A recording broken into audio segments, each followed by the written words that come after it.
Hello and welcome to the Build with Baer Workshop. My name is Pat Baer. I'm here to assemble a model kit. I'm also here to hang out with all of you.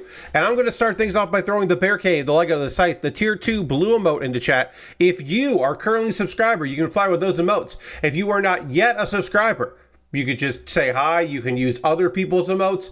If you feel like being a lurker, well, you can just go ahead and lurk. That's also okay. I am very red in this.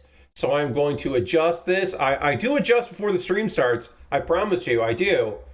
But sometimes it gets a little wonky in a way that I don't like. So we'll just do the white balance, and that's better. That's definitely better. Lashbrook is here. Hello, Lashbrook. Hey, it's April, if you can believe it. And it's my first stream of April. So let's see. The gifts of leaderboard resets. I got a new song for the dance button. And unrelated to it being early in the month, or the first stream of the month, I got a new model kit to start. April Fools, you have to pay your rent. Yes, Lastbrook, indeed. April Fools, you had bills due yesterday. Look, we're going to get into this model kit. I did get tricked. The only thing I will say is, I did get April Fools. It was a person in Japan, and it was April Fool's to them. It was still March 31st to me. And I should have been like, no, this Japanese wrestler who is apparently never has trimmed her bangs, but has never cut the rest of her hair in her life. She didn't just get a haircut in a video that doesn't have audio, that is poorly produced, that she only posted to her Twitter. I should have recognized immediately Himawari was pranking me, and I got April Fooled. That's it. I didn't believe anybody else. And in fact, I doubted people because every day is Liar's Day, and believing in people makes fools of us all. There were a couple announcements that came on April 1st that I was like, yeah, I'll look at that later. And April 2nd, they're still up. So I'm like, oh, those are things. Okay. You did make that piece of merch that feels like a joke. All right. Lord Crashing's here. Welcome, Lord Crashing's, and happy to have you. But yeah, it's the beginning of the month, and we're going to do a cool thing. We're going to work on a third-party kit. Now, I looked back. As far as I can tell, I've only done one on stream. Now, I have done a bootleg. I did that last year. It was a Gundam G... Sorry, I have to look up a thing that I forgot the name of it. I did last year. I got a bootleg of the Desaitel Custom because that kit is unbelievably pricey in the secondhand. So I got a bootleg. I had a gift certificate for Temu where they would waive the shipping fee for like anything that I think the minimum was $11. So I got this kit and it was garbage. It was junk. This was a junk bootleg. The hands were not modeled to hold. They were modeled to hold guns and maybe beam sabers. They were not modeled to hold the Death Scythe. So I had to use other hands. They did release the Death Scythe Hell High Grade as a retail kit in the States, but I don't know how widespread it was. No, this is the Death Scythe, this is the Death Scythe Hell Custom, the Endless Waltz one, the Bat Wings one. That kit they have not done. They have done the Death Scythe Hell High Grade, yes. This was the Death Scythe Hell Custom from Endless Waltz, the movie. That one has not seen a re-release, so it was prohibitively expensive to get. And so I got a bootleg of that because I was just trying to see what is up. It was not good. But the first kit that I got that was a third-party kit was Funsaki. Funsaki is from G Gundam. That is the horse. Well, it's the mobile suit from Funsaki. That is the G Gundam horse. I got a third party of that because that was right around the time that the God Gundam Real Grade came out, and I wanted it to ride the horse. So I got the horse. That kit was fine, except for the part where a mobile suit had to fit on it. That wasn't good. The actual build itself wasn't bad. That was a third party. That was not a bootleg. It was an actual third party because it wasn't called Funsaki. It was called I think it was called G-Horse or something like that. That's often how you know the difference between I'm sorry, I'm just itching. Often the how you know the difference between a bootleg and a third-party kit is the third-party kit will most likely not call itself what it actually is, and the bootleg will, because they do not care. They're working at different margins. Anyway, let's go to the overhead camera. Here's the manual for the Python. For the company is Kurofune. You can see it here. This is Kurofune Co. They are calling, they might be calling this kit, or I think the line is Hyper Gizmo HG. Get it? Get it? Y'all, you gotta learn how to code. Yeah. Yes, it is called the Python. As you can see from this photo, this is what the kit looks like. You may recognize this kit as being strikingly similar to the Serpent Custom, which is, of course, also from Gundam Wing Endless Waltz. It is the grunt, the new grunt for the new faction that was heavily influenced by the Heavy Arms because he was working undercover or he switched sides. Who can say? But it's heavily influenced by that. We're probably never getting a modern Serpent, even with Gundam Wing celebrating an anniversary. We're probably not getting a modern Serpent. So this is a modern Serpent. One thing to say, only one sticker. It is the eye sticker. That's it. Everything else is either color accurate or they didn't actually do it color accurate, which is okay. But the manual is color. This manual, which is two-sided, it opens this way, and then you go and you look at, you got to open the other side, and you got to keep going, because they do have this here, the big logo. I think Hyper Gizmo is it's cute. It's getting the HG in there. But this is reportedly 144 scale. And I got this from USA Gundam Store. It is also available on Gundam Planet. And it is a third-party kit, and they don't pretend like it isn't a third-party kit. I think USA Gundam Store is where I got that fake horse. So, or the third-party horse. So yeah, I have not in my personal life dabbled much with third-party kits. I will also show you the box. Here's the box. It's just, I'll zoom out some here.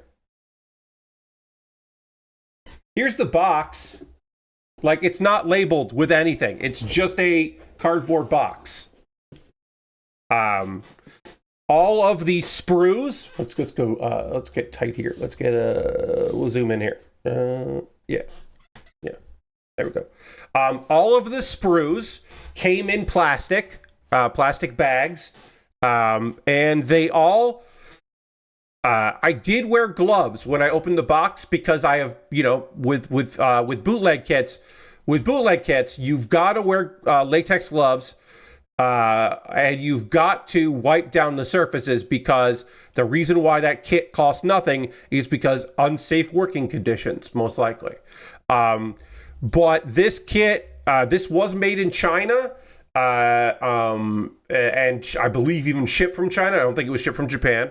But this is supposedly a Japanese company working in China.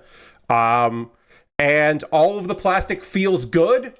It doesn't have that smell of cheap plastic. It doesn't have that feel, that the finger feel of powder on a plastic, which is why you wipe that stuff down. There wasn't random dust just in the box. They don't, on the back of this, have any print information about when this was printed. They don't do that. But I wouldn't expect them to do that. They do have their logo on the sprues, which is fun. And yeah, I'm excited. I'm excited to work on this. Let's get into it. Let's start with the head. We'll start with the head, which does have the only sticker. This is ABS plastic, so we will do some panel lining because I think the panel lining will look good. If I had to complain, you know this complaint is coming. Folks that have been here before know what I'm about to say, which is, damn, son, I wish this manual was a little bigger because my eyesight's not so good. I need new glasses. I'm getting new glasses sometime this month. I'll have an appointment scheduled. So probably actually I'll have new glasses by May because I got to get the appointment. I got to take the eye exam. I got to get the eye exam results. And then I got to get Warby Parker frames to ship to me. And then I've got to decide which Warby Parkers I want. It's a whole thing. Oh, this is actually A1.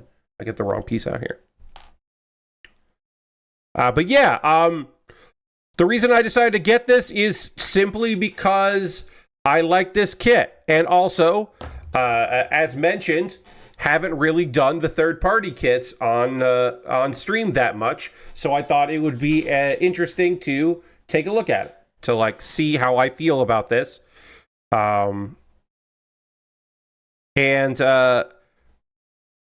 Now, I will say, generally, if it's a third-party, USA Gundam Store and Gundam Planet are reputable sources. They are reputable companies, so you can generally, I would say, it's fair to say, hey, they're not going to get complete and utter junk, right? They don't deal with bootlegs. They do deal with third parties. Also, we're at a point now where like companies just gotta stock stuff and sell stuff. They just have to stock and sell stuff because it's rough out there, right? But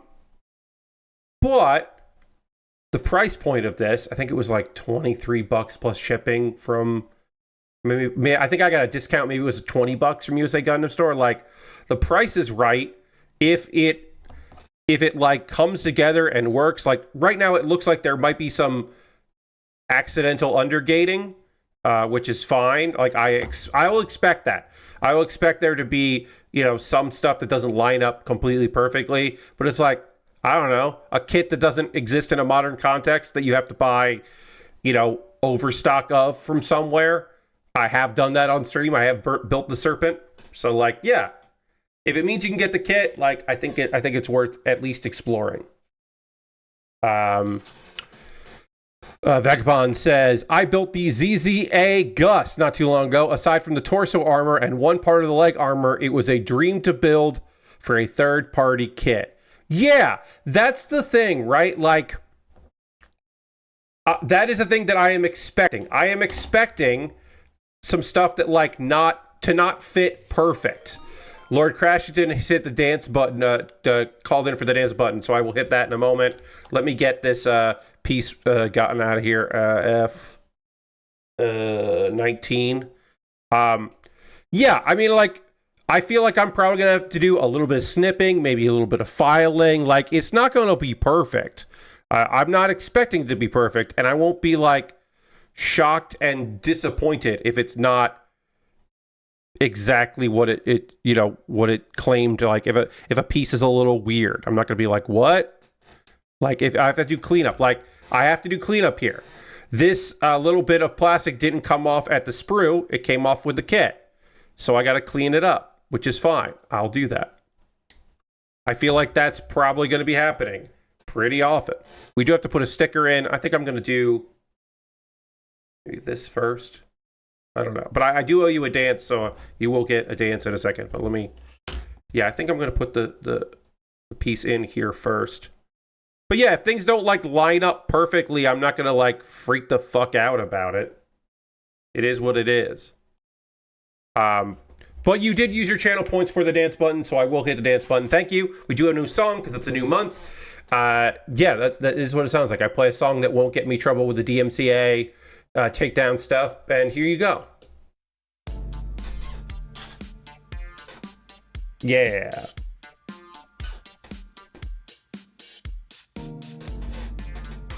We gotta get this square out of here.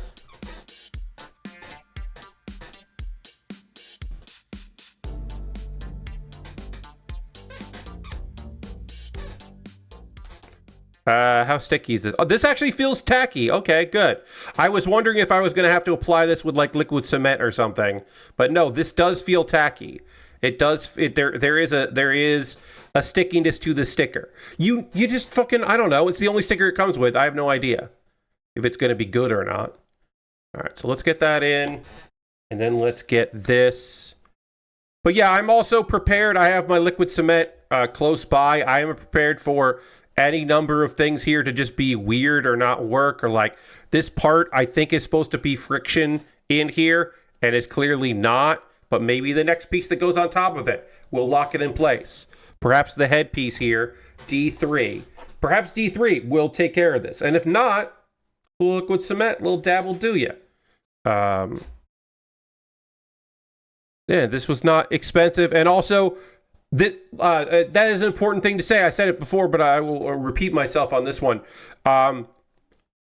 It's not like I'm doing this instead of the kit. Like, I am doing this, I'm not doing this instead of getting the modern version of it, to save money or whatever.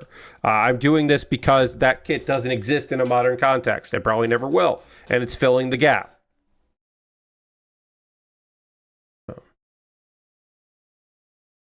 Okay. Oops. So that did come out. I think I'm going to cement this piece in because it doesn't seem to want to stay, and it needs to. But first, let's just try to get this piece in and see if this going in as it's supposed to means that the eyes piece will actually go in properly. Because this is supposed to go in like this. And then this, and once again, we're dealing with some small pieces. There are no poly caps on this, which I was honestly very surprised about. I'm surprised that there aren't any poly caps. I was fully expecting poly caps on this kit, and we don't have them. But I was like, oh, okay. Sure. Whoop. Hmm.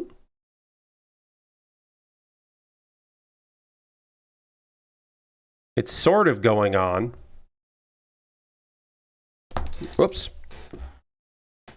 That just flew away from me. All right, so if I can get this piece on, this piece will stay. I am going to just kind of, oh, there's a little nub in here. Maybe that is affecting things. So we just snip that off. I think that might have actually been it. And I need to, as I said before, I need to be more aware of the little nubbins that are just kind of around, because we're not going to get like the cleanest breaks on the plastic here, probably. All right, that's in place there. What is this? Yeah, that's in place. All right, so we get that like that, and then this goes here. Okay, and it goes in like that. Okay. All right. There. There, that's the head. The head is done. And now we can add a little bit of black marker here. Just cause why not? I hope you're doing well out there, everybody, on this Thursday. It is warm. It is we are unfortunately we're at this period. I've talked about this before. We are at this period where it is hot in this room because I have all these lights on to make this bed a better experience for you and me. And it is not that warm in the rest of the house, which means the air conditioning is not on yet. So I do have my window open, and I had my door open right till the stream started so that I can get some airflow coming through across breeze. But I have to keep my door closed because I am not, there's other people here. And I'm pretty loud just in general when I'm talking. When I occasionally have meetings and stuff that I have to jump in for, the volume goes low so I don't have to like talk too loud. I'm a little quieter, I should say. I turn my mic up so that I can kind of talk at a lower volume if I have to do a meeting of some kind or something like that. But if I'm doing this, I'm going to be talking pretty loud. But yeah, so it's warm in here, so I'm sweating. I'll do my damnedest, and I'll do my best not to make it obvious that I'm just a heap of sweat in here. All right, that's the head. The head is done. We'll see how that goes. Do I wish these lines were a little cleaner here? Yeah, I wish that was cleaner. I wish that wasn't so obvious. Whatever. What do I care? It's fine. Let's move over to working on our chest here. We're going to start by having some connector parts for the waist. It looks like on the bottom of the chest. Okay, we'll do that.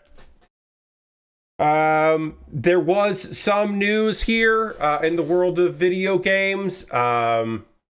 Some good, some bad. We'll probably get into that a little later. There's one story here that has nothing to do with video games.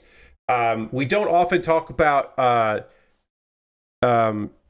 people getting crypto scams. Generally, if we talk about crypto scams, it's, oh no, look at who, this was years ago that we would do this. Look at who is like kind of respected and they're pulling off some kind of crypto scam. And maybe, do they even know that's what's being happened here? They just believed somebody with money, what's going on.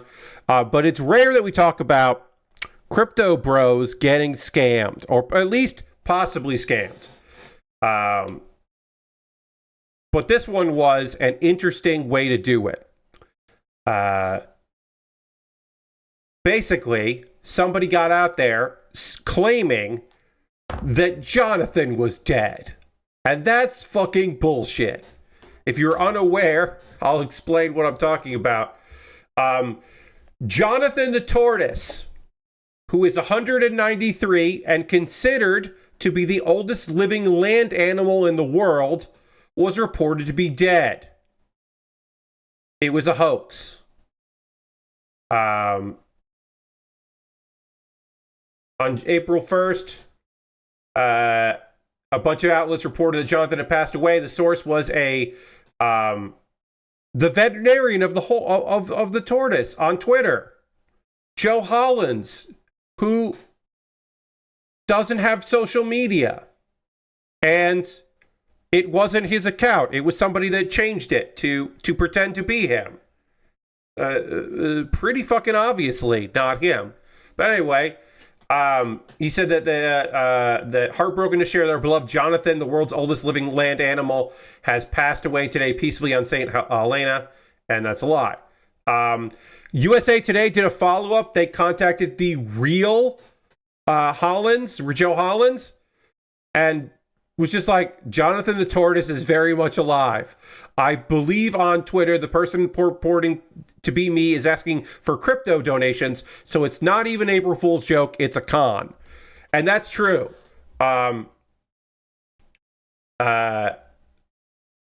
Because in follow-ups, they were asking for donations, and they were asking for it in the form of crypto, which should be a red flag.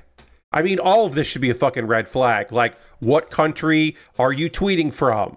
Because you can look that shit up. Like, why hasn't this person ever talked about turtles before? Why is this old veterinarian on Twitter? Why is this veterinarian accepting crypto donations?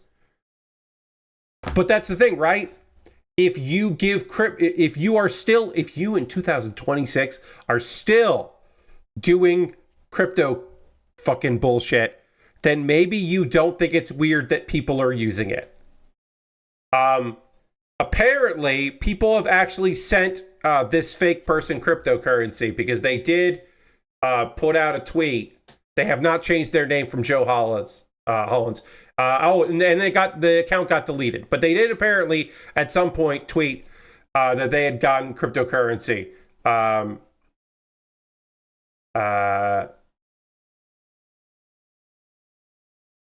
And then everybody else took the stories down.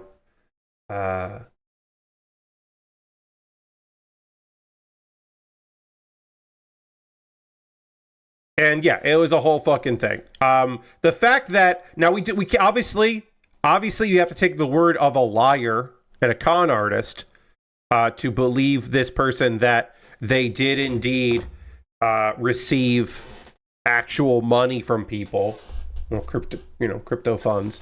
But I mean, I'm gonna believe it because it makes crypto people seem unbelievably stupid, and that's great. Now, like I will say, I might look at that and not give it another thought. I might look at that and go, oh, that's a shame. But I would like move on with my life, right? Because I'd be like, oh, I kind of remember hearing about Jonathan before because it's a tortoise named Jonathan, and that's fun. That's so, like, I probably remember the story like vaguely beforehand, but like, what? There's no, like, to me, there's no follow-up to that. It's not like, I should donate. Like, I don't know why I would think that. Like, maybe my local animal shelter, I would make a donation in Jonathan's honor. Maybe, I guess. I guess I would consider that. I don't know. But anything else, I don't know why I would do that. But that's just me, maybe. I'm also not gullible. Now, I did already talk about getting fooled once on April Fool's Day, but again, that was Japan's April Fool's, and it already happened. Japan was already happening in Japan. It was already April Fool's and wasn't here, so my guard was down slightly. I did get fooled. All right, I gotta try to get these two pieces together here. I think I'm gonna try this. No, that's not gonna fit. Clean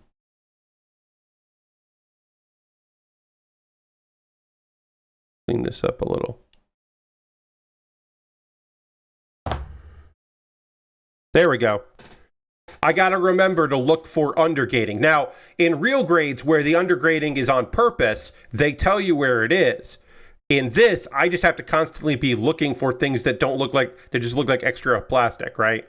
Because like if I'm doing this layered chest, the inner parts have to be pretty close together, or the outer parts aren't going to fit, even if I am getting it correct. So I got to be better about that. All right, there we go. Now I can do piece that goes. Where do you even go? What is this piece? Two of these. Are these? Oh, okay. These are part of the arms. All right. We're just doing them now for some reason. Whatever. Do two of these. We'll get our connectors here. Maybe it's good that there aren't any poly caps because some of these tolerances seem to be a little like loosey-goosey. So it's probably good. The team working on keeping Gundam Evolution alive had a fun April Fool's where they added a handful of skins based on 80s no-grade Gunpla and low-poly PS1 texture RX-78. Yeah, all right.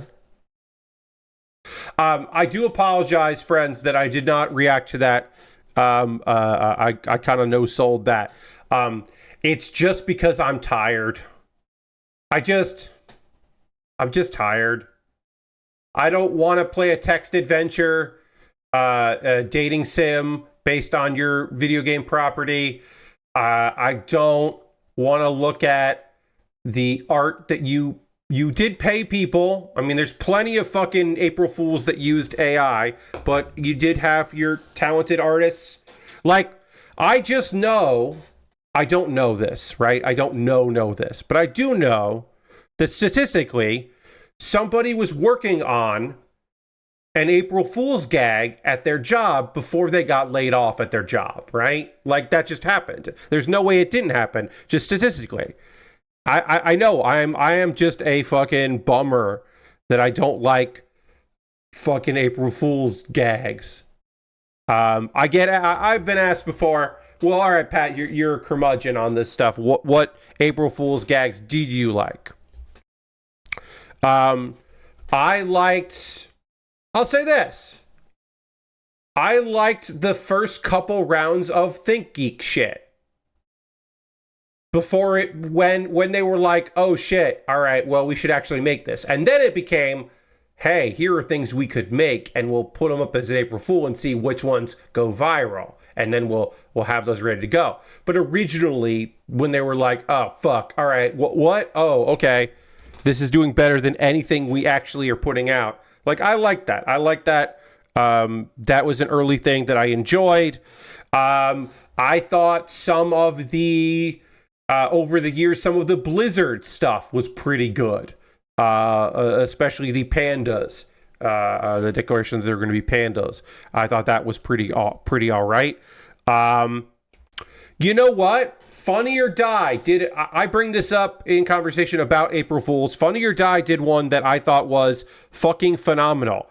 If you don't remember, Funny or Die had their videos on the website. You would go to funnyordie.com and you would watch the videos there. And they did a thing where, quote unquote, Justin Bieber bought Funny or Die. That was the joke of it. It was that Justin Bieber had purchased Funny or Die. And so the front page was all Bieber stuff. It was like a video about the purchase. It was a couple sketches they had done with him previously, the actual Justin Bieber. And it was some videos they recorded for this bit where he recreated the first Funny or Die video, where the little kid is coming up and wants the rent money from Will Ferrell. Like, they recreated that with Justin Bieber. And they recreated a couple other ones that I forget. It's lost to history in my mind. And I thought that was pretty fucking good. I thought that was like a good bit. It was well done because it was very fucking obvious that this was a joke. And I think that's what I actually like about April Fools. I like April Fools gags where you know it's a fucking April Fool's joke.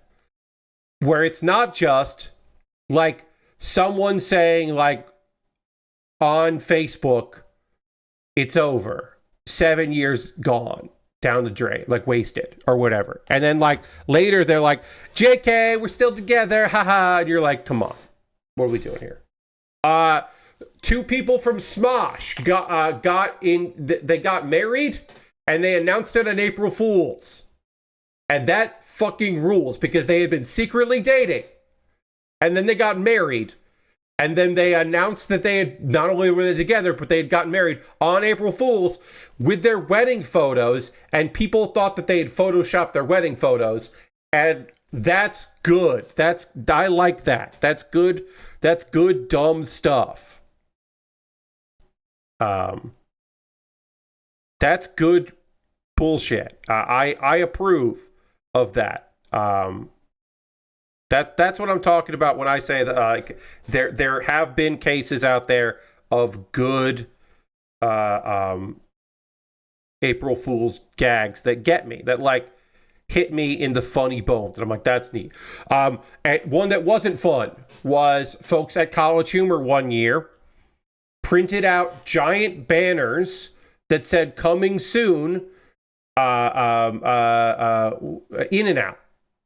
They pranked a bunch of New York, like, you know, people that do reporting on New York. They pranked a bunch of them by making them think for real that In-N-Out was opening a New York location. They had like really good fake poster stuff out there, and they like had people. They had somebody who was known for emailing Gawker with things. They literally got somebody who was not affiliated with College Humor, but like Gawker knew, to like email Gawker and Gothamist this information. Like it was like a well done setup for a thing that just made a bunch of people sad when they found out that it was a lie.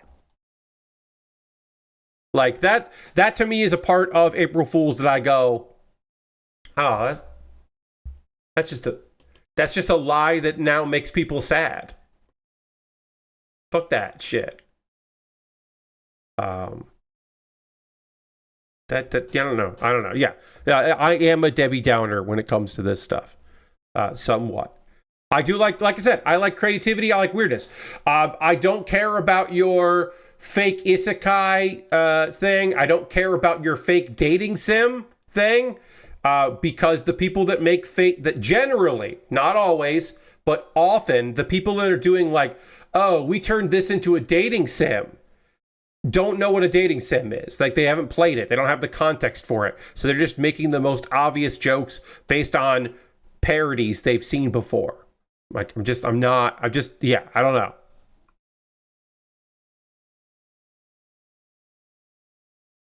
I feel better about an indie team doing it, but like, I actually talked to him about this a little bit, but like, what if you were just on Blue Sky yesterday? You're just on Blue Sky looking at stuff, and you see this video where a game creator is talking about the weird things they have to say in meetings about this video game that's coming up.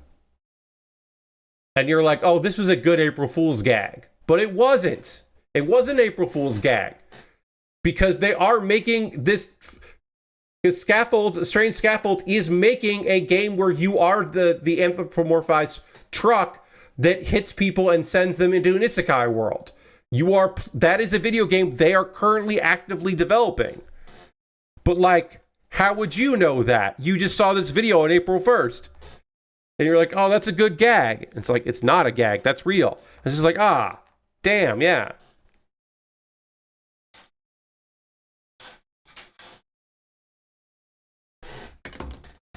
Anyway, I'm sorry that I am like this. I don't often apologize for being an old man about some things, but I do understand that I am not fun when it comes to tricking people. Like, this is not just April Fool's. It goes a long way. I once auditioned to be the host of a prank show because MTV asked me to audition for it. Specifically, I got asked through a casting person. They thought it, like, somebody there liked my reel and wanted me to come in and audition. And I did the thing. Luckily, the audition did not require me to actually prank anyone or do any man on the street, but I would have had to. But I did the material, and I performed my part well and did some improv, and it was fine.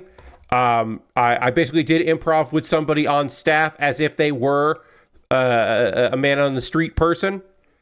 And after talking with the casting director, they said the following to me, and it has stuck with me. Wow, you must hate this kind of stuff, huh? Because they read me correctly, that I was having a miserable time at that audition. And they knew me from other things and knew that I was generally pretty fucking charming in the room. And I apparently was not charming because it was so obvious that I fucking hate that shit. Because I do fucking hate that shit. So yeah, it's like, oh yeah, I shouldn't be here. I shouldn't be doing this. I hate this. I am a big fan of Improv Everywhere. You may know them as the people that in New York do a bunch of happening bullshit. Going into a place and slowing down. The thing of a bunch of things. The MP3 experiment, which has kind of blossomed into its own thing. I am in videos. I am in several videos. I actually, weirdly enough, I'm in an April Fool's gag. And the idea is the idea on paper, the description of the video is, we got a bunch of quadruplets to be in the park, and then we're filmed honest reactions of people suddenly realizing that there are 4 identical people all dressed the same sitting on a park bench. Here's the reality of it. It wasn't that. They filmed a bunch of people, myself included, sitting or standing in places and then in different places, and someone video edited all of it together and composited, and for the time it looked incredibly good. Now I bet it doesn't look perfect. It's probably not even in HD. It's probably 720p at most, but it looked really good at the time. And then they also filmed some people having a reaction to that. And so for me, that's very fun. We didn't trick anybody. We tricked people viewing it. I'm okay with that. But I drew the line on, I still don't like ones where they went into a business and did a weird thing, because to me, I just think about when I worked retail, and if somebody did that shit to me, I would be so fucking mad, because all I want to do is my goddamn job. Like, there's a Improv Everywhere where they went to Best Buy dressed in with like blue polo shirts, like basically walking around like they're Best Buy employees. I hate that. There was one where the Strand is a famous bookstore in New York, and they have when you come in, you have to like give them your bag, and then you get a little tag, and you can bring the tag back and get your bag back. And they put the bag in a bunch of cubbies at the behind the register, and you can see all the bags and stuff. They did a bit where different people called phones in those bags at different times to make a cacophony of sound. I hate that. Not only does that disturb people who are working, it disturbs people who are just trying to buy a fucking book. And I know that makes me a lame-o. That makes me a stick in the mud. That I'm not like super into pranks that fucking bother people. But I don't like them. I never have. If you're gonna do something weird, like there was a happening they did with with the World Cup Association, where they put there is a place in New York with a soccer field, and they put a ball by one of the goals, and then a bunch of us just waited and waited. And then if someone came up and kicked the ball into the goal, we all freaked the fuck out and ran up there. I had a trophy. I had a replica of the World Cup trophy. And I was in a suit, and I like presented them with the trophy. And we did it like 5 times, and it's very fun because like one of the kids was kind of weirded out that were their parents, like, what the fuck's happening? But for most people were just like, this is very fun and cute and cool and weird, only in New York kind of a thing. And I'm like, that's very fun. It's a happening. It's something that's happening that I think is neat. But again, I draw the line at people are just trying to fucking walk in Times Square, and instead there is a weird thing happening and they can't walk through. And I, again, understand that makes me a real dorcas and a dingus, but that's how I feel about it. I don't like that stuff. So April Fool's doesn't hit me as hard as it would hit other people. Even when April Fool's was quote unquote good.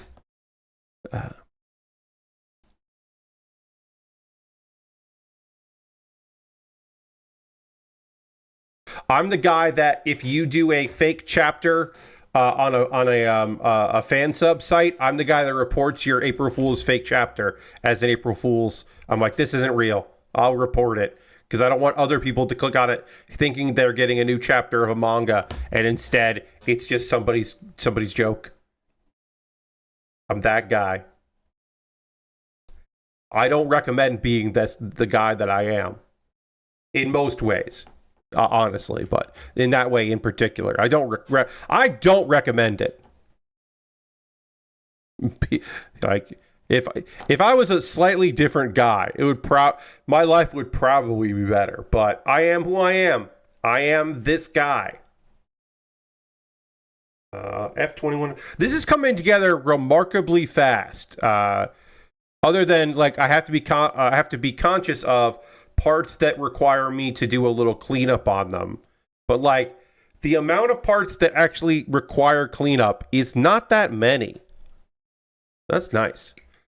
Anyway, there's some other stuff going on here. There was a studio shut down, and we believe 17 people are their jobs are in jeopardy here. Coffee Stain are the makers of Goat Simulator. And they had a studio in Malmo, a Coffee Stain Malmo. They're a Swedish studio that mostly focuses on. This was a mobile studio in Sweden. Coffee Stain Publishing Vice President shared the news. And they've eliminated, yes, okay. And this person was also, hey, this is like, I think, like, obviously all this sucks, but a vice president at a company actually also got laid off. And that is, you don't hear about that on, these days. You mostly just hear about low-level workers. Coffee Stain Malmo comprised 17 employees. It's unclear if the entire team has been laid off as a result of the shutdown, but we do know some have. They worked on the mobile version of Goat Simulator 3 and Songs of Conquest Mobile. They are a subsidiary of Coffee Stain Publishing. And Coffee Stain was spun off of Embracer in 2025.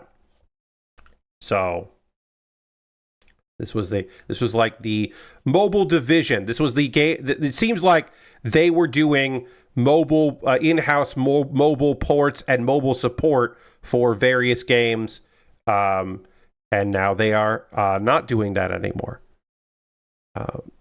My assumption is somebody crunched the numbers and realized, like, to me, that's just somebody going, it's not about the 17 jobs, although obviously that condolences, that fucking sucks. It's probably just about like, hey, why are we doing port work in-house? We can just hire people to do port work. Like, why are we doing it? It's probably what it was, which is obviously cruel because people are just trying to fucking do their jobs. All right, I got to get these pieces on, and that might be a little tough. If this isn't lining up correctly, then these might not line up correctly. But I will do my best to get these pieces. There we go. I got one in. Hell yeah. But yeah, that is, as far as I can tell, the only Embracer or any layoff news. A French consumer group is suing Ubisoft over the shutdown of The Crew.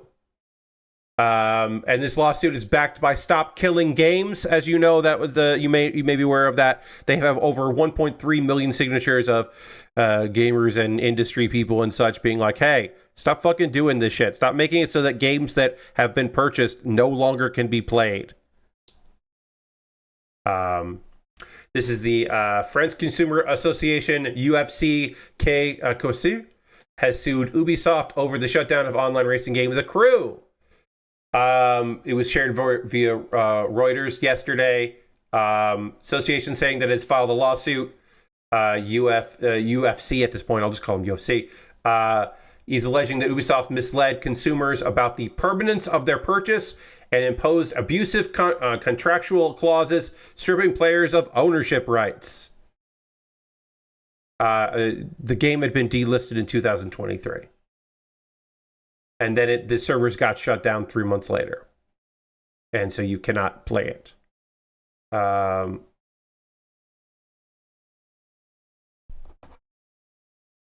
And then you're like, well, Pat, someone will like figure out private servers. Well, in 2024, players started receiving notifications that their game license had been revoked, which means that like the game just, you can't even if you had a way to run private servers, you can't play the game because your license has been revoked. And of course, with no refunds on that, they just said, actually, no, you don't get anything.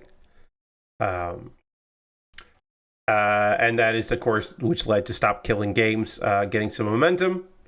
And they are backing this lawsuit.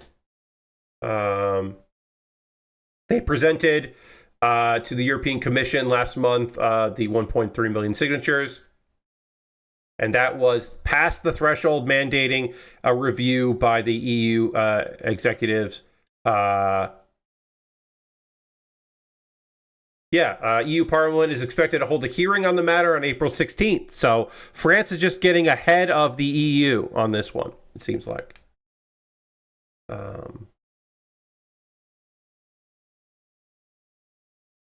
we'll see. We'll see what happens. The probable answer is not much, but we'll see. We'll see what happens. Yeah, I don't expect the EU to do much about this, but they might do something about it. All right, we are done with the chest. So, color-wise, this, if I was being nitpicky, I would say that this piece and this piece, like, put it here, this part of the plastic here and this part of the plastic should be a different color, and they're not. If this was doing like appropriately, it would be slightly different color. It's all one color, as you can see in this here, but like the photo, the instructions have it as a two-tone color, but maybe that's just they weren't gonna actually do that, so it's just a one tone. It's going to be a bit more muted than the actual kit. Looks a lot more beige than your image. Yes, this is going. These two are going for a very different look than what we're getting here, which is also even a little different than the photo they have there.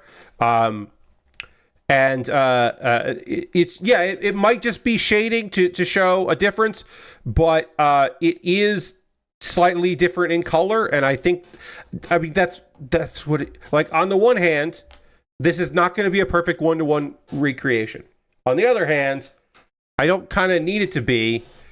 If it kind of looks like the Serpent, that's cool, because I don't have a modern, cool-looking Serpent. So I don't have a Serpent that didn't require a ton of poly caps, that was very old, and the legs weren't great on it. So I was like, yeah, if this is what I need to get that done, that's fine. I'm going to use probably black, or I'm using gray on this, I should say. I'm using gray on this gray piece. I'm using gray on the lightest plastic, and I will use black on the darker plastic. We'll do it like that. Is generally my plan for these kinds of things. There's not a lot to panel here, panel line, but I will what I can. The last story I have before the pause for the cause is that this was fucking kind of crazy. Hey, a new thing I've never thought about that sucks happened. We got a new thing that sucks. It's like a new frontier in suckitude. The video game Stormgate, which is a free-to-play RTS game. I believe Brad Shoemaker has talked about it in the past. It is a free-to-play game developed by some former Warcraft 3 and StarCraft 2 devs. So they launched in 2024. Frost Giant, the people that made this, were like, hey, so there's a problem with the company that we hired to host our servers for multiplayer, because they're a multiplayer game. That company, the provider for them, again, not Frost Giant, the people Frost Giant pays for servers, got bought by an AI company and are no longer in the business of working with like a small video game team. The game server orchestration partner, Hathora, has been bought up by an AI company. Hathora's server and computing resources will be applied to supporting an AI service instead of online multiplayer. And it's an always online game. And at the end of April, they won't be able to connect to servers. So now they are working on a patch so it can be played offline beforehand. And then online multiplayer modes will no longer be available. And then they're hoping that they can make a deal with another company to bring it back online. And again, I state, it's a new way that AI is fucking around with everybody. Now, is this to say that people weren't excited about that some Stormgate fans weren't excited about the idea of having an offline mode? I am sure that some people are fucking stoked about that. Now, of course, there are other people who just want to play online and they won't be able to. And they don't want to play offline. And also, I am sure that Stormgate wants you to be online and not play it offline, because otherwise they would have that mode in the beginning. They hope to restore online play in a future patch, but this work will depend on Frost Giant finding a partner to support ongoing operations. They said that they were, but it wasn't their main focus, and now it is.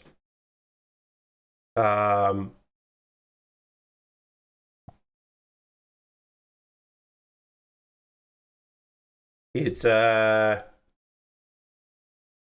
real fucking shitty, y'all. It's just some shitty shit. I don't have anything else to say about it. I didn't think that, oh yeah, the server provider that you are using could suddenly decide they don't want to do that work anymore and give you a couple weeks notice that they're just not going to do that because some fucking AI system company bought them with money. Who knows where they even fucking got it? Because who the fuck has money in AI? Somebody getting VC money for their brilliant thing, because they're not even like making their own AI bullshit. They just need the computational data to fucking get clawed on a bunch of bullshit. It fucking sucks, man. Side note, this is unrelated to their plight. I hope Frost Giant does well and figures this shit out.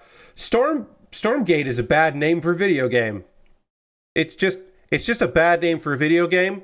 It makes me think that it is somehow some sort of fascist white supremacist group and not a free-to-play RTS. Maybe that's just me. Maybe I'm too sensitive, but I'll say this. That wasn't a fun name for me to say in that story. I didn't like saying it out loud. Did enjoy that. All right. Is there... They didn't want me to connect the head yet, so I gotta see. I'm gonna go forward here to see if there's something else about this kit that I'm missing here. About putting the head on. No, you just... Okay. Because I will say this right now. The step I am on right here.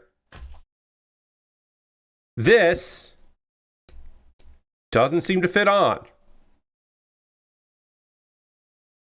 So I may have done it back. We'll put it on backwards to see if that... No, yeah. This does not fit on. So that's a problem.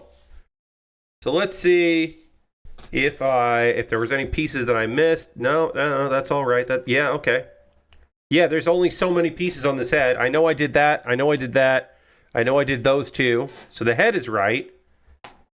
And then this piece is D16. Let me just make sure that that's D16. That is D16. Okay. So...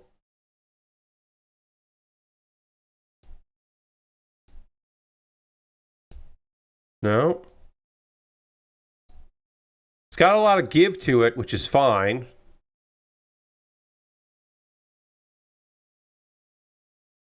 That's not good. I'll say that.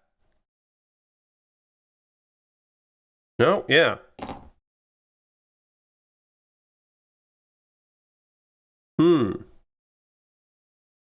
Yeah, that's not good.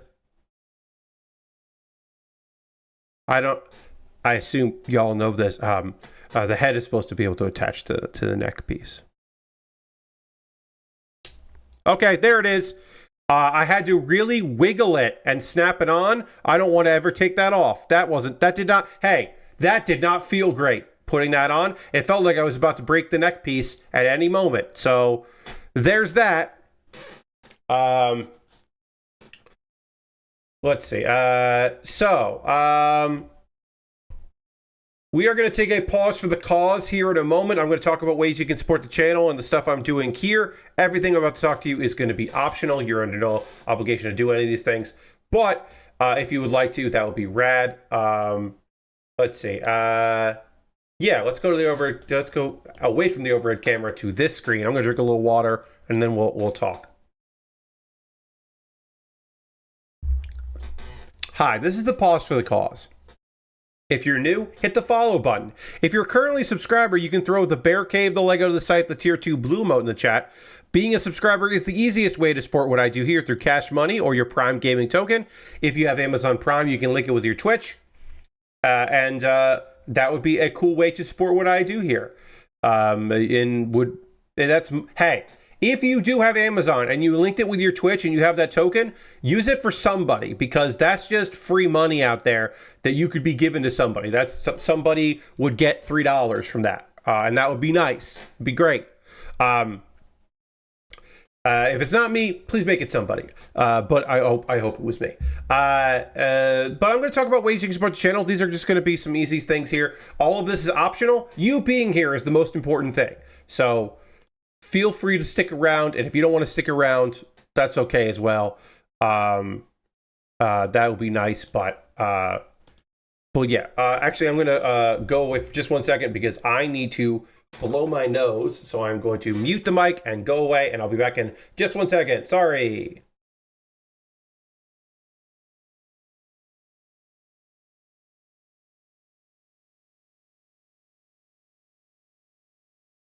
I'm back. Sorry. My allergies are really kicking my butt, so my apologies for that. It's sorry. Anyway, there are other ways to support what I do here financially. I'm just going to go through a few of them.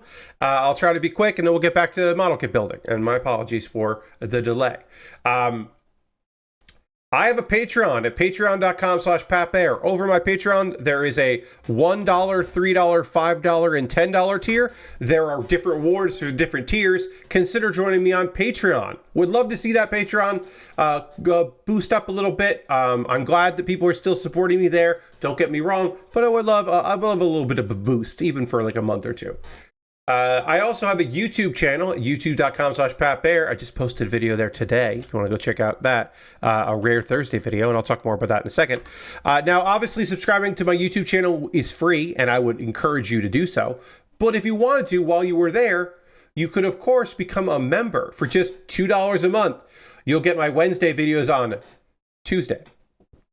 Excuse me. So the video that I put out yesterday, you would have already seen that shit. You've been like, yeah, Pat, I already know that's one of your favorite shows from the previous season, from the winter 2026 season. I didn't have to, wait till Wednesday to find that out. It's fair enough. Those are all monthly ways to support me financially. If you would like to, instead of doing that, just throw something into my Ko-Fi or my PayPal, you could directly do that. And everything I make through direct donations, through YouTube, which includes AdSense, so watching my videos helps me out, through Patreon and through Twitch, all goes into a fund, and I pull money out of that every month to buy model kits and Lego sets and the like. I was able to buy this bootleg kit that we're currently working on right now. I was able to get that because of your past generosity. Past you is helping out present me. And if you would like to help out future me right now, well, you can support me in any of those ways I just mentioned there. This is out of my backlog. I do have a lot of cool stuff in my backlog, and I have more cool stuff coming. But if you're thinking to yourself, Pat, I would like to buy something for you to build next, you could do that. You could buy something from my Amazon wish list, and it will come to me in the mail, and it will jump the queue and become the next thing that I work on. And you'll even get a video that'll go on YouTube where I thank you, unless you're anonymous, in which case I will thank an anonymous person. But I've got model kits and Lego sets. I've got some gear on this list. The Transformers Optimus Prime is still I would call this a reasonable price. This is Transformers 1 version of Optimus Prime. Still at a pretty good price at $15. I would love to put that together. If you wanted to pick that up for me to put together, I certainly would. But there's model kits of all shapes and sizes and expense. There is some expensive model kits on this list, and also some cheap model kits. But yeah, see if there's something there you'd like to see me put together, and you could always pick that up, and I'll try to build it in the future. And again, jump the queue. My alternative to Amazon is I have a wish list on Throne. See if there's something there you'd like to see me build. You can always pick that up there, or just some support, buy a gift card or something. And speaking of gift cards, you could buy a gift card at USA Gundam Store. If you want to support me financially, but it has to be very complicated. You need to jump through hoops. You take yourself over to USA Gundam Store, you buy a gift card.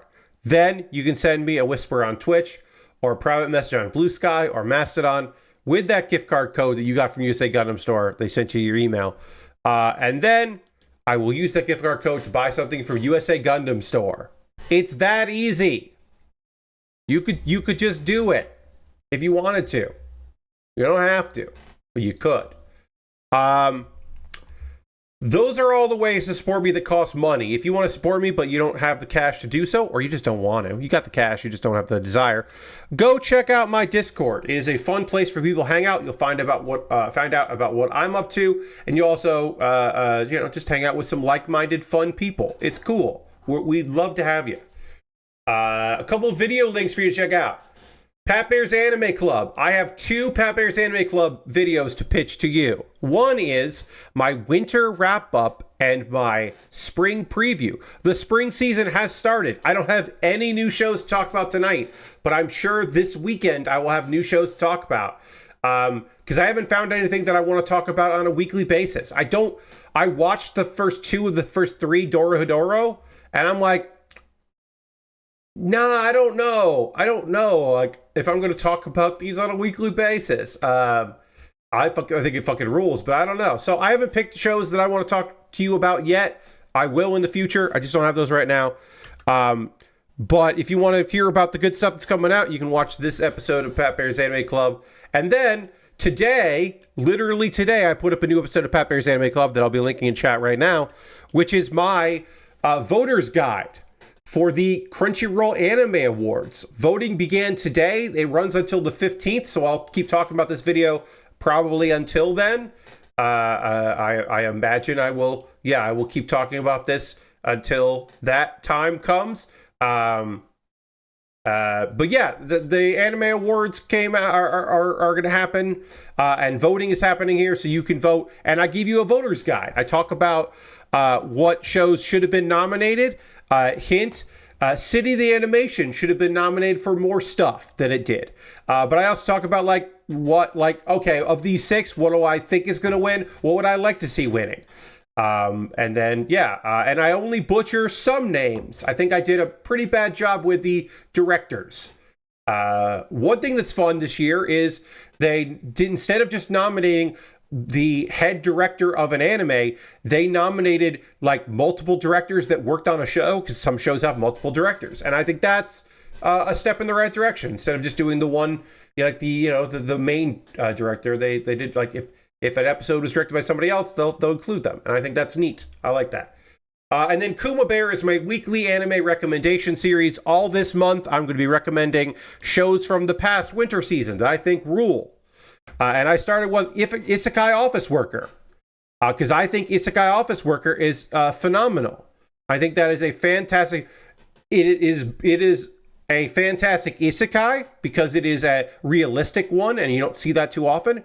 It is with a good plot. It is a fantastic boys' love show. It is a queer romance show where they are queer the whole fucking time and not just in the last 2 minutes. And it's a great romance show, and it's got the device to get them together is fucking funny and fun, and it's a good little drama. It's animated well. The men are attractive to look at, which is nice for a BL. It's got a lot going on. I'm sure that some people won't watch it because they don't want to watch isekais, and I understand that, even if I don't agree with it. But you should watch my 1-minute video trying to get you to watch the whole dang thing. Okay, so what's going to happen now is I am going to drink some water. And then I'm going to talk about the end of an anime from last season that I just got caught up on. 21 fucking episodes of this goddamn anime.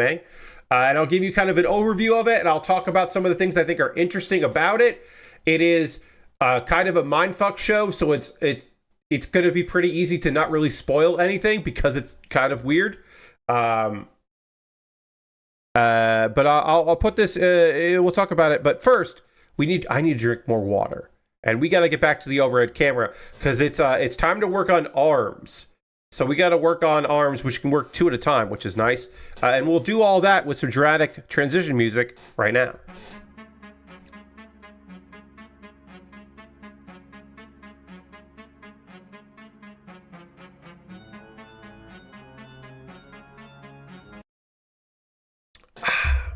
All right. Let's talk about GNOSIA. GNOSIA is based on a video game. It is based on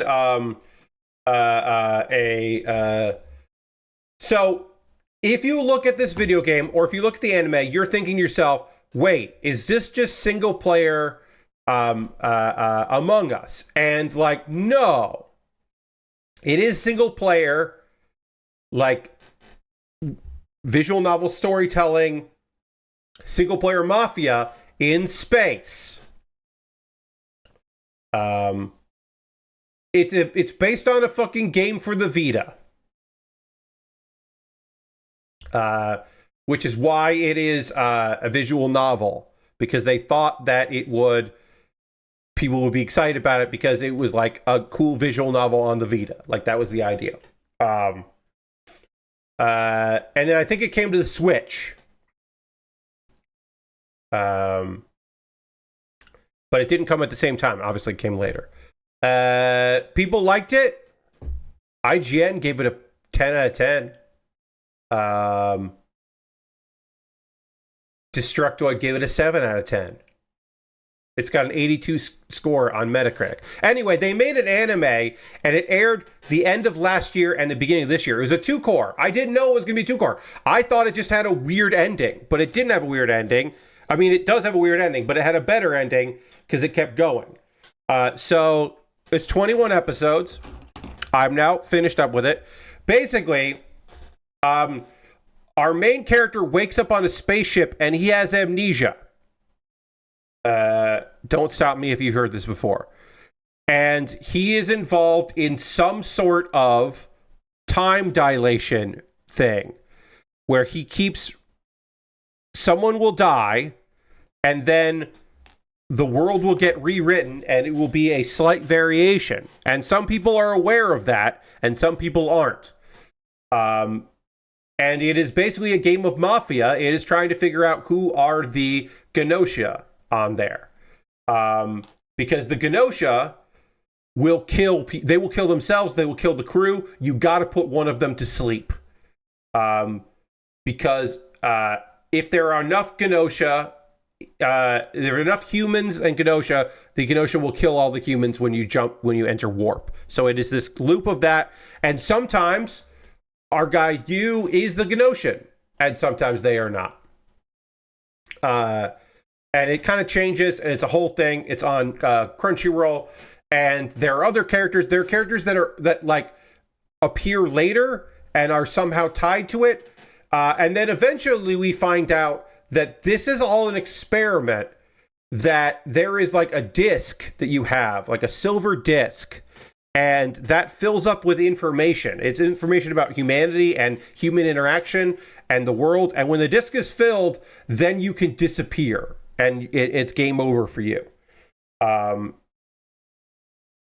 you know, it is a whodunit, and it is trying to unravel the mystery of it. And then, like, sometimes things happen and you're just like, wait, is it also sometimes characters have more information than we do, because there is an element where it seems like some characters are also traveling through time. And that was, to me, not very clear throughout the whole thing. And again, I'm being a bit vague about GNOSIA in parts, because the whodunit element of the discovery element of it is interesting, but also because sometimes it is just confusing on purpose to be confusing because they're trying to be a mysterious story. One thing I will say is that I didn't play the video game, but I read a review of someone who has played the video game, and their review was, oh wow, they actually did the secret ending of the video game. So there is like the anime kind of ends, and then they just adapt the secret ending, like the best ending. And I find that to be fascinating and really interesting and unique. Because I have seen anime that are based on you know, I've seen video game adaptations, of course, and certainly seen this kind of video game adaptation before. But I don't know if I've ever seen that, where they like did the secret ending. And again, I can't, there is, okay, so I will say this. A thing that happens early on with the silver, where you is like a silver disc is inserted into you. We watch that happen from the perspective of the person that did it, with a lot more knowledge when that happens, because it is not like a flashback. It is like, oh, to complete this time loop, they had to do that. Hey, guess what? You runs into you from a different universe. Oh, that's YUU, I should say. And that fucks up a lot of stuff, but it also offers an opportunity. And it's fucking well done. It is really interesting. We get the silver disc or the silver key, depending on who in the show you talk to.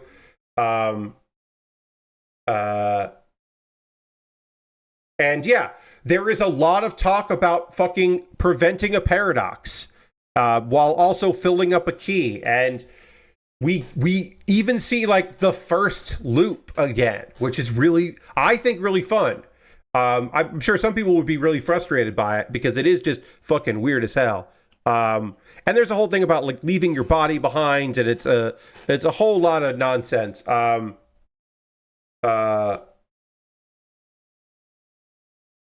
But basically, by the end of it, they have solved their threat. They are okay. And then like a minor character that they had to fucking deal with, they come up with a solution that minor character is pretty stoked about, which was unique and interesting. And again, I'll leave that one for just like you to discover if you want to watch this.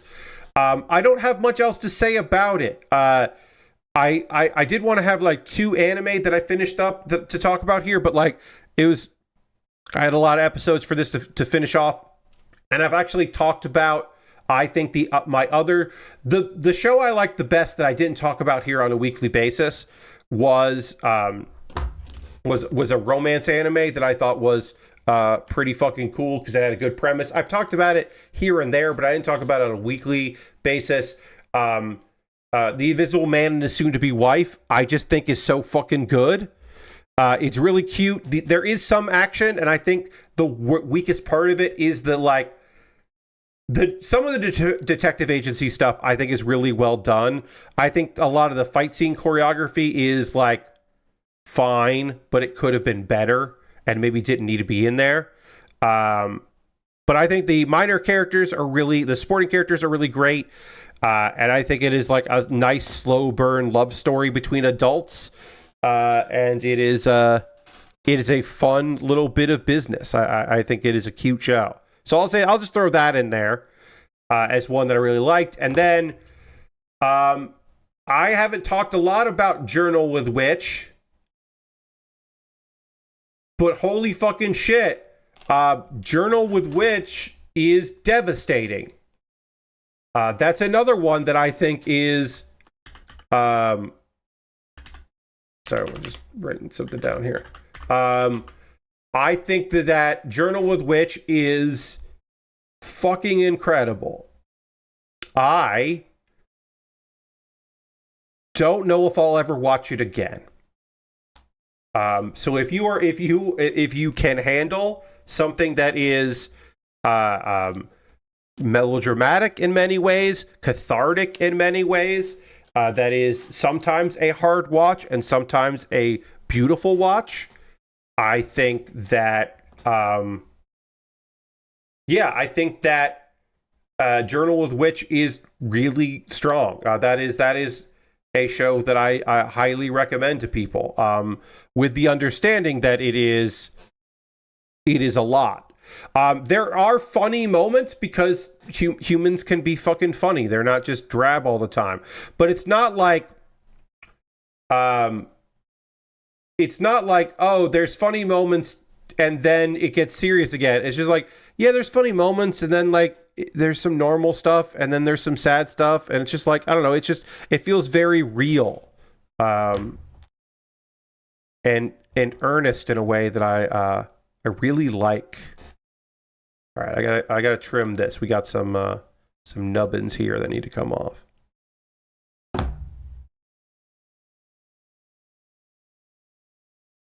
And we'll get this together. But yeah, those are some anime recommendations.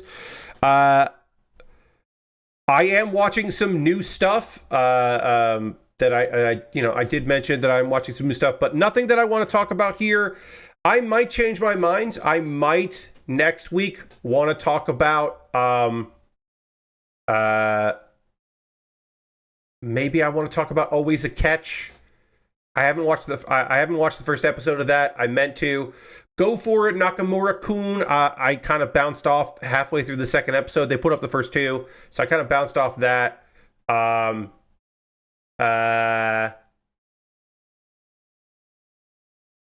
I'm trying to think if there's any other ones that I like really wanted to, like, oh yeah, I do want to cover this one. I don't know. Yeah, it wasn't that.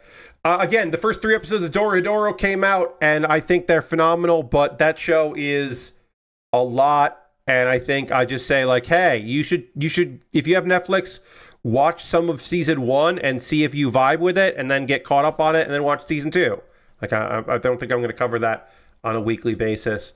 And then, yeah, I'm trying to think if there's anything that came out today that I was like, oh yeah, I want to. Like, there's Dr. Stone. I'm behind on that. So I didn't watch that.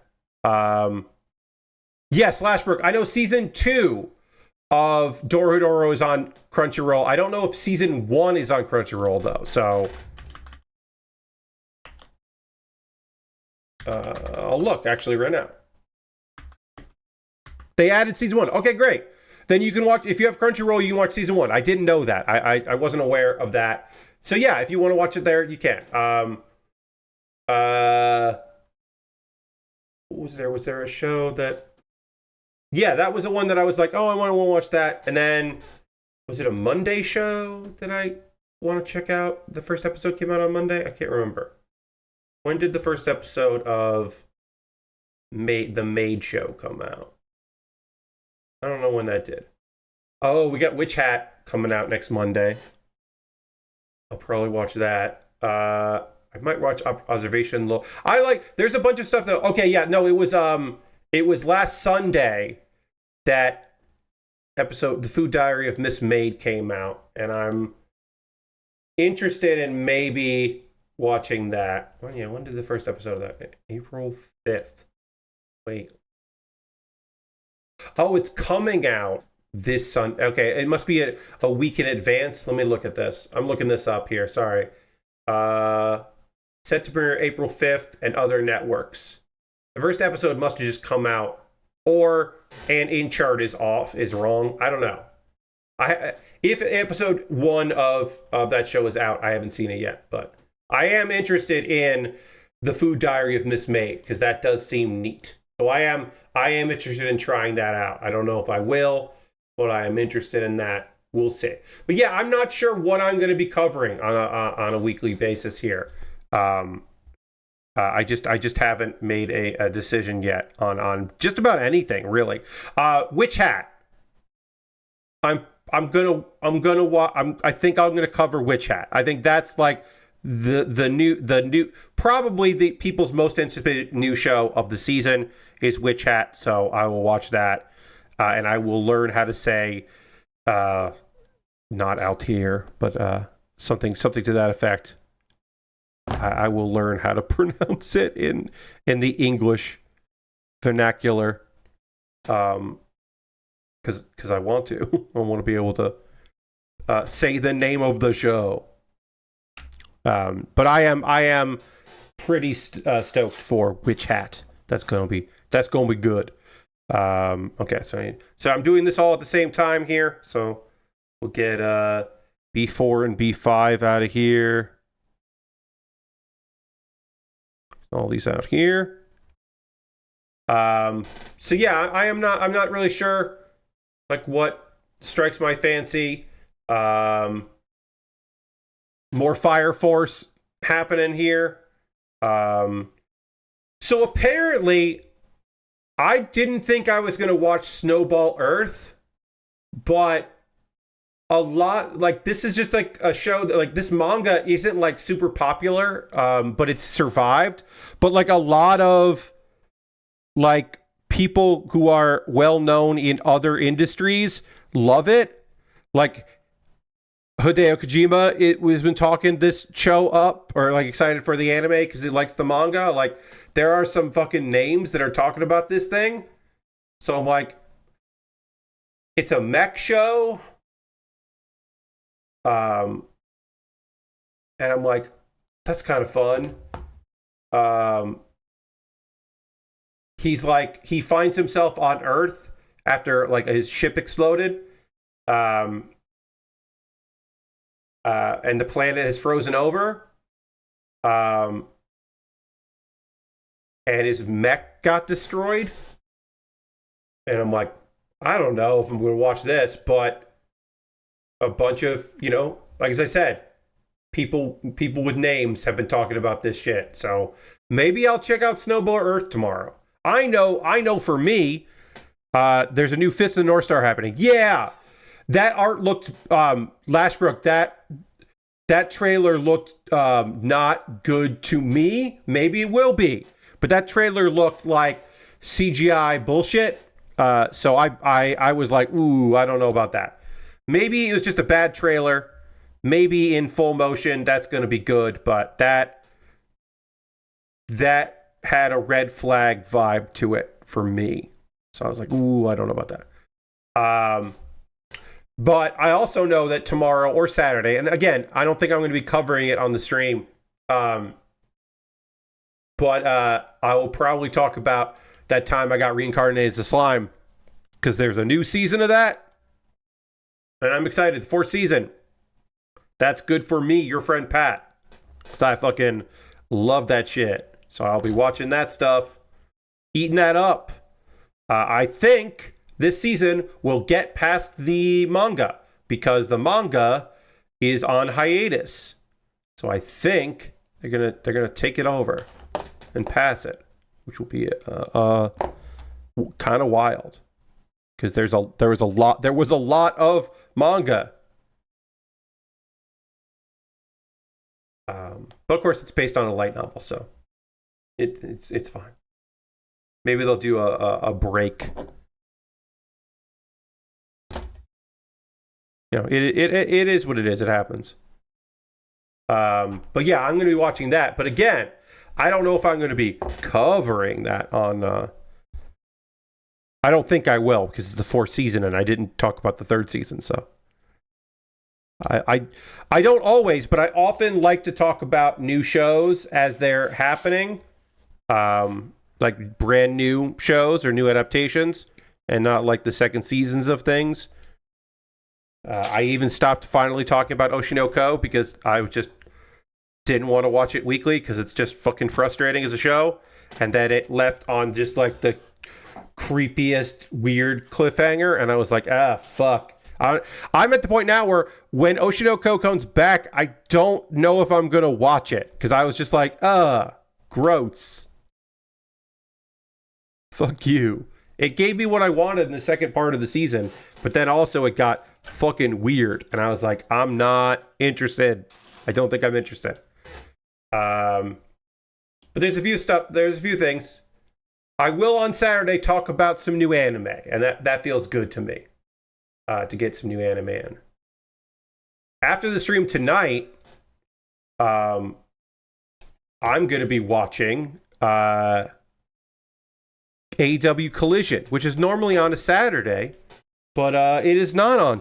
It is on tonight because of college basketball. So they taped it last night and they're airing it tonight. And I have been spoiled on one thing that happens in it. And hopefully I have not been spoiled on anything else. I don't think I have, which is okay. I looked up the one thing because I was like, well, if this person isn't there now, she's not going to be the surprise. But people were like playing around with it. So Mercedes Moné was in Canada on Tuesday to lose one of her last belts. Mercedes Moné, the belt collector, is down to one title and the Owen, which is not like a defendable title, but it is a title belt as a trophy. So she does count it as a belt. She's down to just that. And people were like, oh, she's in Canada to lose that belt, so then she'll be on Dynamite the next night. She was not on Dynamite. Spoilers, she is not the person accepting the open challenge on Collision. Which was like, oh, okay. Because I was like, they're not going to do that, right? They're not going to have her be like on the show that's taped and ruin the surprise. But it would probably pop a rating, so maybe they would do that. But they didn't do that. I do expect her to be back soon because she has one more belt to lose, and then she'll only have the Owen. And so I have been fan booking this, that she will. Oh, you already watched the Celeste book. That she will demand to be included in the Owen again and defend her title, and she'll go all the way to the finals of the Owen, or they'll take it away from her. She'll be the first if this happens. She will be the first person to win the Owen Hart Memorial Tournament to actually care that she is not the champion of that anymore, because there's a new year. No one has ever cared. She would care the most about it, and I think that would be kind of fun. I don't know. I don't know. I don't know if she's ready to come back. I don't know what she does when she comes back. I didn't think she was the one coming back for Collision, because I was like, man, did they ever come back and lose to Willow on a pre-taped Collision? I don't think so. Why is that a block term? I feel like she's not just going to show back up, but be saved for a big return. Yeah, and of course they got their pop. They got their cheap Canada pop anyway. But not that she's Canadian, but they would have been a huge pop.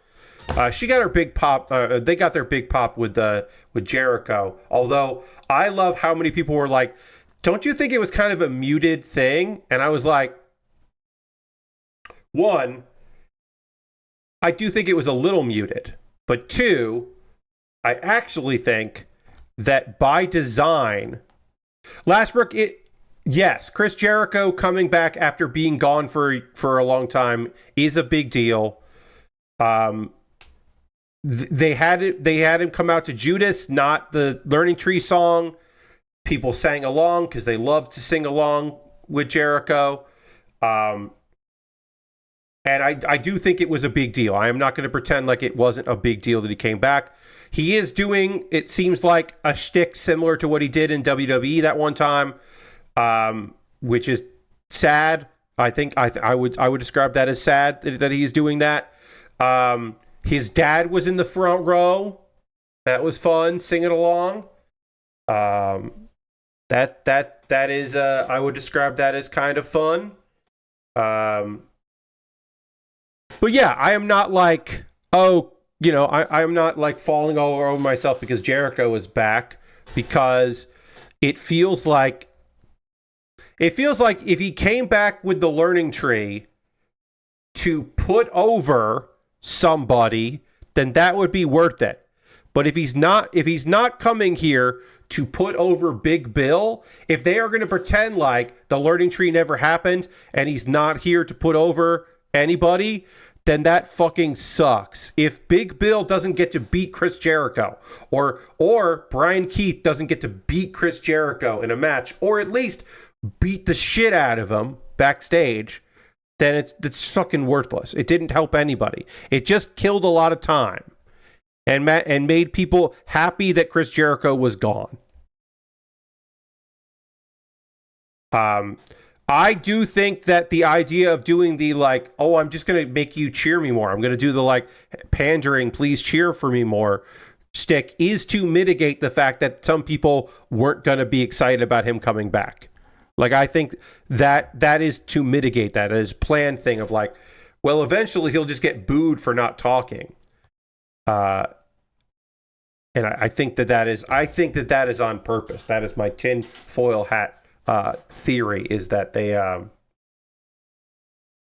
they're just like, yeah, if we do this, like people will be mad that he's not doing anything. I also think the timing was terrible. I think the planned idea of let's start the show, we're going to start the show, and then, oh wait, we're not starting the show because some kind of technical thing is happening. Oh, it's not a technical thing. It's Chris Jericho. Chris Jericho is here. And now we'll do the conversation thing to open the show. I think that was bad. I think that was bad. At least let it feed into one another. Kenny and Jericho tagged together for a brief bit there. Let that be something that comes up in conversation, between the two of them. They didn't do that. Instead, they just took like 20 minutes at the top of the show before wrestling happened, which, as everyone knows, is bad. Felt like a WWE thing, not a AEW thing. And I don't want to be saying stuff like that. All right. Got that there. And then this goes here. This goes here. All right. Our hands are done. Just do the Y2J countdown when he's going to show up. Yes, no. They kind of did it, right? They did like pyro going off, but like Tony Schiavone sold it like, oh, we don't know why this is happening. They kind of did that. They try to have their cake and eat it too. But they tried to do both, but they couldn't really do either. So instead, it just looked like Jericho was demanding he come out and fucking around. I guess that's what they were going for. I don't know. All right. I'm going to put the arms on here after I panel line it, even though I have to build the shoulders next anyway. But I'll just put them on just to put them on, and then we'll build the shoulders. This kit's coming together pretty fast. I don't think we're going to finish this on Saturday. I think we'll finish it on Monday. But, like, because the weapons, we still have a bunch of weapons to build and stuff like that. But, like, this kit, other than, like, once I've gotten the rhythm of this kit, it's not been hard to put together by any means. I think it is, I think it has been pretty reasonable in its build. I have felt like, oh yeah, all right, I can figure this out, which is nice. You want that? Yeah, it looked like pyro mistake and the camera stayed on the ramp. Well, because here's the thing, Tony Schiavone, not the best actor in the world. So much so that I knew that it was a planned thing because Tony was like, oh, well, anyway, instead of, because he didn't like try to cover for what happened. He didn't like make a joke out of it or something. He just kind of tried to move on to get quote unquote back on track. And then of course it happened again. So I was like, oh, okay, that's what we're doing here. All right, we got Tony, like Tony's out here trying to sell it. But anyway, yeah. I mean, it's totally possible it was a goof, but we didn't hear any reporting about any fuck-ups. And as you may remember, Chris Jericho loves to tell Dave Meltzer stuff, so I think we would have heard that. But we didn't hear that. So I don't know. Hey, we got some time left in the stream. I'd love to hear from you, friends. What are you up to? What do you got going on? Well, what have you been playing? What are you watching? Feel free to let me know what you're up to, what you're into. I always love hearing from you about those things and things. I will let you know that I'm sorry, one quick second, let me just get this thing here, that I've been up to some stuff here. On Tuesday I ran a stream where I played a video game called Hearthstone. Ever heard of it? I played some Hearthstone and I had a good time with it. Showed off some new decks from the most recent Hearthstone expansion, which I thought was fun. I had fun doing that. I hope you did as well. I hope people enjoyed the stream because, like I said, I had fun watching that, hanging out and playing. I've got like one deck that I am piloting right now that I'm trying to figure out. The deck that I showed off there, I am trying to slowly adapt it and make some changes to that deck to make it better. But that Death Rattle deck is fun, and it is the first deck that I have like I said, I saw the idea and it was like, oh, I could make a deck with that. I could figure out how to do that, and so I did my version of it. And that was pretty good. I think it turned out pretty all right. So I've been playing that.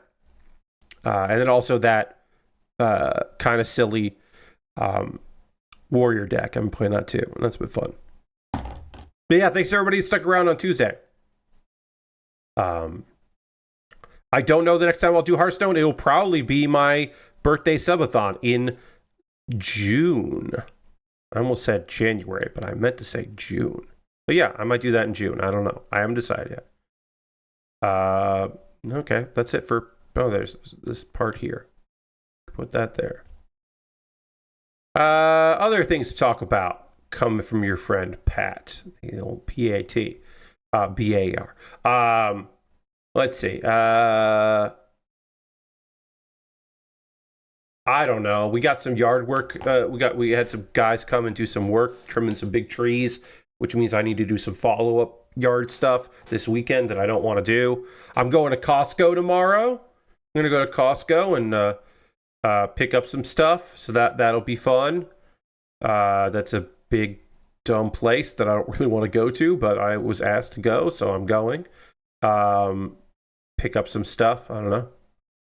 Excited for a few things there. Nothing serious. If you have family that are of the Catholic persuasion and are religious, or practicing, remember that Sunday is Easter Sunday. If you don't have a card yet, and you're a family that does cards, get that card. You've got a little time left.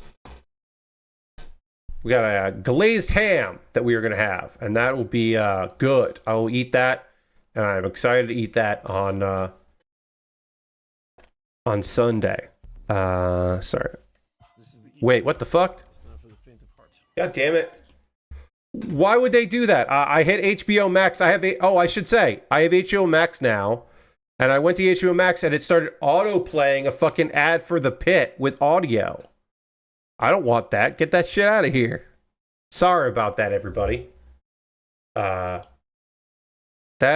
is, I will call that low class. That's some low class shit. I'm just getting together that I'm going to watch the Collision thing at 11. Lasher says, I beat Marathon Infinity today. Still not really a fan, but I think it was a couple years later and could have had a 3D map and some cutscenes. It would have worked a lot better. The final line of the epilogue being, "You are destiny," is very funny now. Yeah, you're not the first person to notice that and go like, ha ha ha, okay, all right, okay. That's fun. But that is fun, you're right. I'm trying to think if there's any other video game stuff I got here. I played a little bit of Piece by Piece, which is a game that I'll be playing next Tuesday. There were 2 video games that came out in March called Piece by Piece. This is the one that is you are working at a repair shop and you are a fox person, and it seemed very cute. And I got it on sale in the spring sale, and so I'm excited about checking that out on what do you call it? Oh, on sorry. I'm excited about checking that out on Tuesday. But I played a little bit of it just to kind of get like a sense of what was going on there. And I like what I saw. We'll get a little bit of this started here. The shoulders, the very, very well regarded here. Looking good.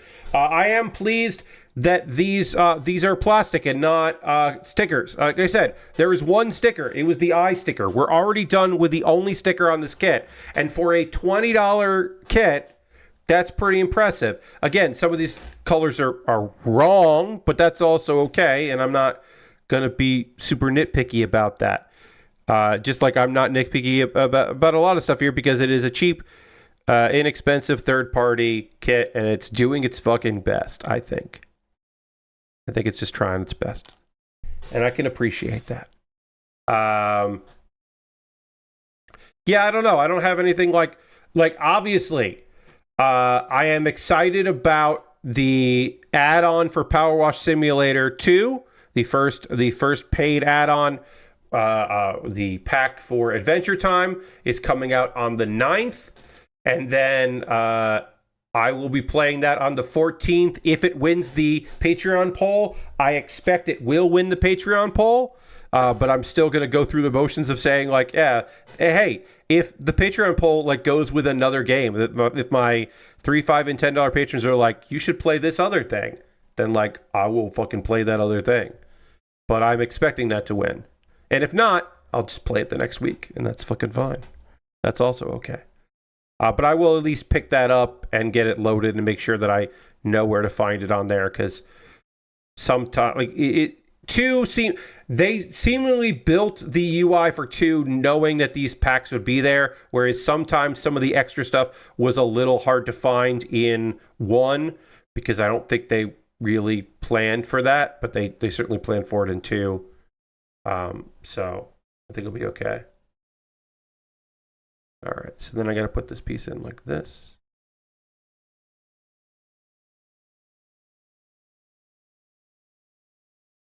I don't know why this one, the other one worked fine, and this one's being kind of a butt, but whatever. We'll figure it out on the next step,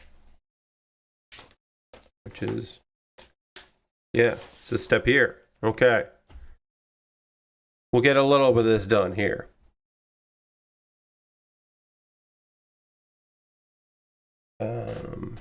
Actually, you know what? I'll just do, yeah, I'll do this step here. I'll skip part of a step and do some other stuff here. 1 and 2, right? Yeah. No, G13 and G12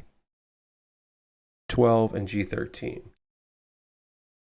Okay, and that's also, okay, that's G1 and 2.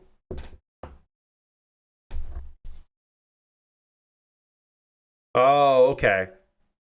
Oh, that makes sense. Okay, we're just doing it one at a time. That's confusing. Okay, I got it now. I understand what they want from me. Some stuff we can do at the same time, and some stuff we have to do one at a time.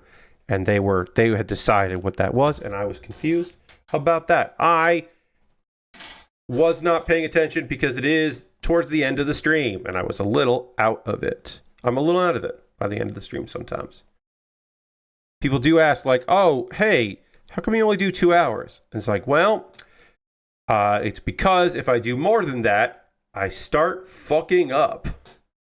And I don't want to do that. So instead, I stop. Simple reason. In fact, looking at this now, I'm like, I don't know why I don't know what I'm doing with this. I don't know where these parts are supposed to go and how this is supposed to work. So maybe I should wait and do this. I think this is how this goes, but I don't know for sure. So it would probably be smart if I just did it later.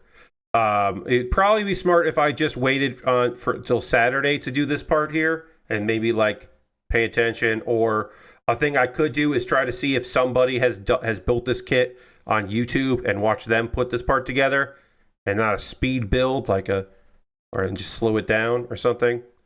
Because sometimes this could just be a part that's like weird.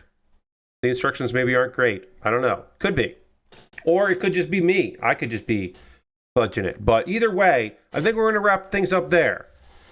We got a lot done today, considering. Lord Crashton ordered a PS5 Pro to get it while it's quote-unquote cheap. Awesome. I hope you enjoyed that PS5 Pro. I hope it treats you well and you get a lot of gaming out of that thing. That's awesome. But yeah, I think we did pretty great. This thing's looking neat. I'm excited to keep working on it. My next stream will be on Saturday, 2 days from now, 9 p.m. Eastern. I will continue to be working on this kit. We'll get the shoulders done, and then we'll start working on the rest of the thing. Maybe work on the legs. I don't know, but we got more to do. But this build, I'm excited about so far, and I hope you are. I hope you enjoyed it. I want to thank you so much for joining me tonight. We are going to raid. That is how we end every stream around here. We're going to go find somebody doing cool stuff and go spend some time with them.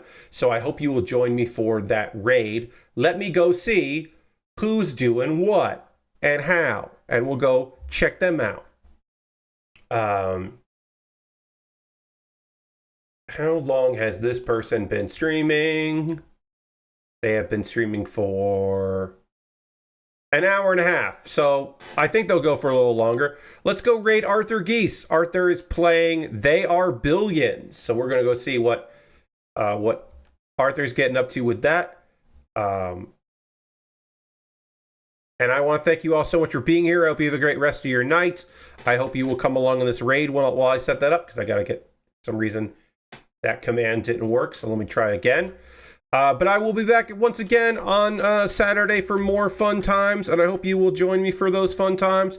Thank you all so much for being here. I hope you have a great rest of your night. Please consider coming along on this raid, and then hopefully you'll come back on Saturday for more cool model kit building and conversation, and some new anime. I'll have new anime to talk about. Neat.